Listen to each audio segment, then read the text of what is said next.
লাউ গোবিন্দ নামটা যেরকম শুনতে লাগছে খেতে কিন্তু একদমই ওরকম না। চলো দেখা যাক কী কী জিনিস দিয়ে করেছি। লাউ গ্রেট করে নিয়েছি, গোটা গরম মশলা নিয়েছি, কাঁচা লঙ্কা, তেজপাতা, গোবিন্দভোগ চাল সোক করা, কাজু কিশমিশ আর আদা গ্রেট করে নিয়েছি। কড়াই 2 চামচ মতো তেল দিয়েছি, তার মধ্যে 1 চামচ মতো ঘি দিয়েছি। দিয়ে এটা ভালো করে গরম হয়ে গেলে ফোড়নগুলোতে গোটা জিরে আর গোটা গরম মশলা, তেজপাতা এগুলো দিয়ে দিলাম। দিয়ে ফোড়নটা একটু ভালো গন্ধ আসলে এতে দিয়ে দেবো হচ্ছে কাজু কিশমিশটা। কাজু কিশমিশটা হালকা একটু ভেজে তার মধ্যে দিয়ে দেবো গ্রেট করা আদা।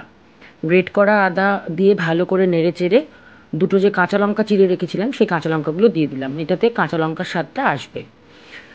এবার যে গ্রেট করে রাখা লাউটা সেটা ওর মধ্যে দিয়ে ভালো করে আমাদের নেড়ে চেড়ে নিতে হবে।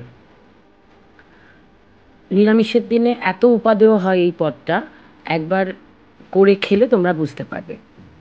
এবার মোটামুটি ভালো করে সব জিনিসগুলো মেশানো হয়ে গেছে।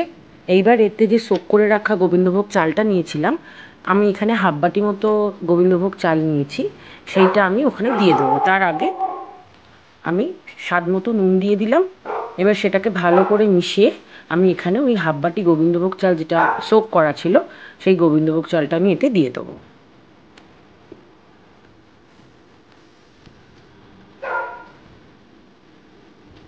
এবার এই গোবিন্দভোগ চালটাকে আমি সব কিছুর সাথে ভালো করে মেশাবো। দেখবে চালগুলো মোটামুটি 5-7 মিনিট আমাদের এটাকে ভাজতে হবে লাউয়ের সাথে, কেননা দেখবে যে চালগুলো ট্রান্সপারেন্ট মতো হয়ে যাচ্ছে।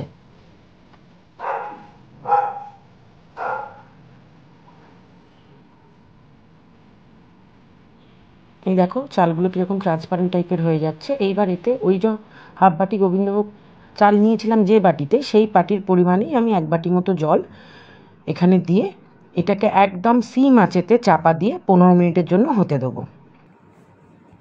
চলো 15 মিনিট পর আবার দেখব যেটা কীরকম অবস্থায় আসে। দেখো 15 মিনিট হয়ে গেছে, প্রায় এটা শেষের দিকে।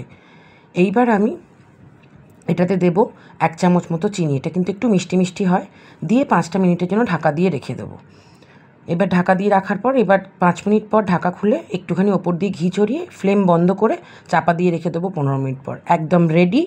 কেমন লাগলো ভিডিওটা জানিও। ভিডিওটা ভালো লাগলে আমার চ্যানেলটা সাবস্ক্রাইব করো আর লাইক কমেন্ট করতে কিন্তু ভুলো না।